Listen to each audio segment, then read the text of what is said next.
Hello and welcome to Business Angola from this spectacular grotto on the Atlantic Ocean. Believe it or not, we're on the edge of a vast desert. The Namibe region stretches 2,000 kilometers across 3 countries, and we're here to explore the potential for tourists and investors alike. Let's go.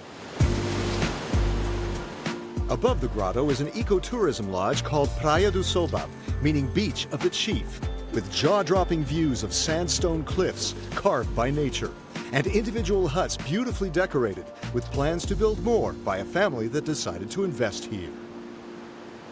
This was the last lost paradise of Angola, because no one found this place because there was no road, no access.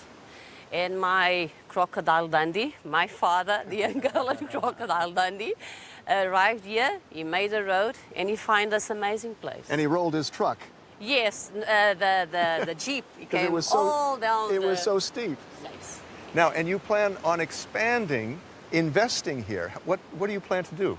We want to make a bigger restaurant, a conference room, more rooms, and we want to make a glamping to have all kind of people here. We don't want fancy camping.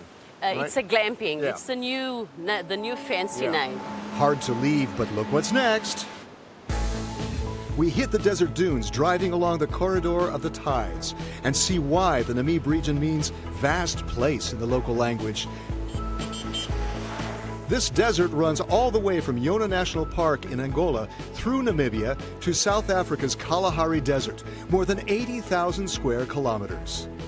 Before we turn inland, we check out the port of Namibe, where the Japanese company Toyota plans to spend about €500 million to double the size of the port, connected to the region by rail, while adding facilities for locals and for visitors. We spoke with the head of Toyota in Angola about it. How can this port be a driver for tourism in this region? The port will be a big support for tourism vessels, because now they don't have conditions to bring vessels with tourists. But as soon as port is ready, it will be very beautiful, and also can dock big vessels. Now foreigners can invest in this country without any partnership with the Angolans, and let's say it's more open to the people to come and invest without any difficulties, any problems. Granite blocks loading on ships show the economy here goes well beyond tourism. And as we head into the hinterland, we see where they came from. This quarry stands out in the middle of the desert, stone for export as well as polishing and finishing in Angola, another facet of the country's diversification. Namibe province also has gold, copper, manganese, chromium, tin, and marble. Back to the desert safari. We're on our way to meet our hosts near Virei village, deep in the heart of Namibe province.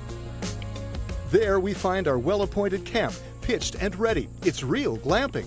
A South African who co-founded the tour company had explored Angola for his stone business. I travel extensively for the last 18 years through southern Africa, and lately in Angola. And we visit all these off the beaten track, all the uncharted sites, and it was just a natural thing to do, to start to bring people into this area. Part of the visit is to connect with a local nomadic tribe called the Ovakuvale. We take a walk with them up to one of their settlements to see where they live. Martin says compared to other countries in southern Africa, Angola is virgin territory to invest in tourism. It's open. It's becoming much more easier to form partnerships. They've changed many of the laws to make it easier for people to invest, to great companies in Angola. Our whirlwind tour of Namibe ends here in a vast desert just beckoning for another visit.